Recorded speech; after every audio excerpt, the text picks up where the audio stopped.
Et voilà comment dynamiser facilement vos transitions vidéo avec l'effet Speed Ramp sur Premiere Pro.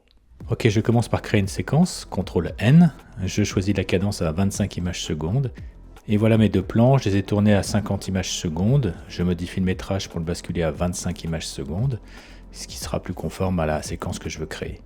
Ça aura donc pour effet de créer un ralenti à x2 par rapport à l'original, et d'avoir plus d'images dans l'accélération de la vitesse.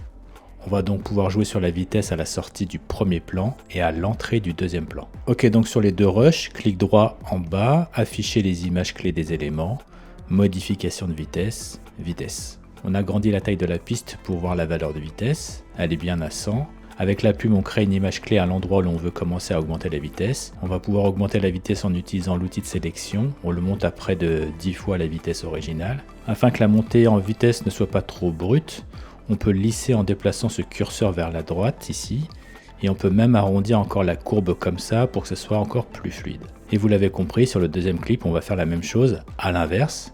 Donc on va décroître la vitesse x 10 environ au début, et revenir à 100 par exemple ici. On va ajouter un flou de mouvement maintenant pour rendre ça plus réaliste. Alors on crée un calque d'effet sur lequel on va ajouter l'effet flou directionnel. On ajuste ce calque au seul besoin de la transition. Mettez la valeur de l'angle à 180 degrés du flou directionnel, ce qui va faire donc un flou vertical. Et j'ajoute des images clés de distance pour obtenir le flou progressivement sur la période de transition. Et pour finir, j'ajoute un whoosh pour le son, et voilà notre transition Speed Ramp qui est opérationnelle. Abonnez-vous pour plus de vidéos et likez-la si elle vous a été utile. Et si vous voulez encore plus de détails sur cette transition, dites-le moi en commentaire, je ferai une vidéo plus longue. À bientôt.